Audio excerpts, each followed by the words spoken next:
भारतीय संघ के बैनर तले आज पटौदी स्थित जटोली अनाज मंडी में बाजरे की खरीद को लेकर किसानों की संख्या बढ़ाए जाने के लिए सांकेतिक धरना दिया और सरकार से मांग की कि प्रतिदिन मंडी में किसानों की फसल खरीदने की संख्या को बढ़ाया जाए। पटौदी मंडी की जाटोली अनाज मंडी के अंदर किसानों ने सांकेतिक धरना देकर अनाज मंडी में चल रही बाजरे की खरीद में प्रतिदिन किसानों की संख्या की बढ़ोतरी की जाए।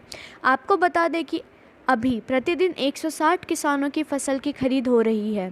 कोविड-19 को देखते हुए सरकार ने यह फैसला लिया था, लेकिन किसानों का कहना है कि 38 एकड़ भूमि के अंदर अनाज मंडी बनी हुई है, जिसमें पूरी तरह से सोशल डिस्टेंसिंग का पालन करते हुए भी अधिक किसान अपनी फसल बेच सकते हैं। इसी को लेकर आज गैर राजनीतिक संगठन किसान यूनियन के प्रदेश अध्यक्ष मास्टर ओम सिंह की अध्यक्षता में सांकेतिक धरने का प्रदर्शन किया गया और अपनी बात प्रशासन तक पहुंचाने के लिए सुबह से दोपहर तक बैठे रहे।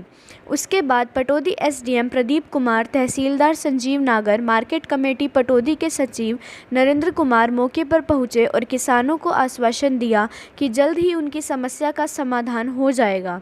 लेकिन किसान फिर भी नहीं माने। तब एसडीएम ने लिखित आश्वासन दिया कि किसानों की फसल खरीद की संख्या 160 से बढ़ाकर 300 कर दी गई है और सोमवार से प्रतिदिन 300 किसानों के बाजरे की खरीद की जाएगी। लिखित आश्वासन मिलने के बाद किसान संगठन ने अपना धरना समाप्त किया। Bureau report 24 news NCR. नमस्कार जी, मैं प्रदीप कुमार, एसडीएम पटौदी। किसानों की जो यूनियन है भारतीय किसान संघ, जो कि गैर राजनीतिक किसानों की हितैषी संस्था है, इनसे हमारी 3 से 4 दिन पहले भी बात हुई थी। इनकी जो 2 डिमांड है मेन।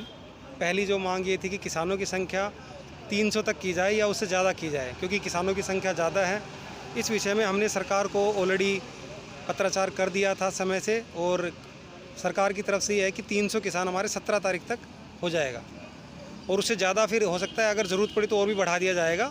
ये इनको ऑलरेडी बता दिया गया था, पर फिर भी इन्होंने इस चीज़ को नहीं माना।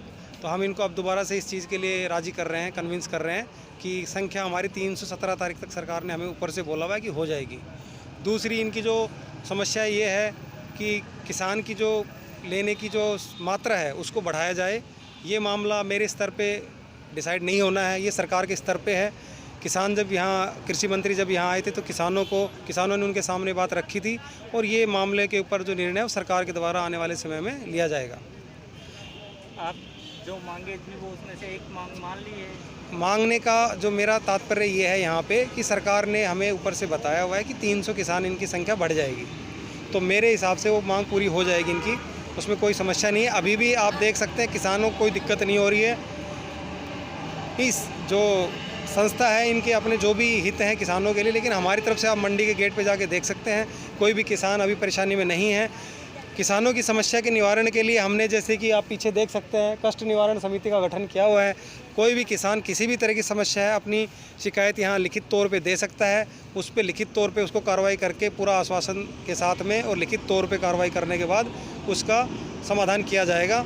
और इसमें रिकॉर्ड पे हैं ये सारी चीज़ें। अगर उसके साथ कोई भी दिक्कत आती है तो लिखित में हमारे पास रिकॉर्ड है, सरकार तक जाके हम उसका समाधान करवाएंगे। धन्यवाद। आपने धरना प्रदर्शन किया था? आज ये धरना था, ये भारतीय किसान संघ के बैनर के नीचे है। सरकार बाजरे की खरीद कर रही है, 3 तारीख से बाजरे की खरीद चल रही है, लेकिन इसमें किसानों की संख्या बहुत कम थी। लगभग 13,000 लोगों का पंजीकरण है, और ये रोज़ लगभग 150 किसानों का बाजरा ले रहे थे। 15 नवंबर के बाद ये खरीद की बात कही है, इसलिए आज धरने का उद्देश्य था कि व्यक्तियों की, किसानों की संख्या बढ़ाई जाए। हमने 400 की मांग की थी, लेकिन सरकार ने 300 की मांग स्वीकार कर ली है। मार्केट कमेटी के सचिव हमें रिटर्न दे रहे हैं, सोमवार से ये 300 किसानों की खरीद शुरू हो जाएगी। दूसरा एक विषय था कि सरकार कहती है कि 72 घंटे में पेमेंट हो जाएगी। 3 अक्टूबर से आज तक जितने बाजरे की खरीद हुई है, किसान की पेमेंट नहीं हुई है, तो सरकार तुरंत उनकी पेमेंट भी करे।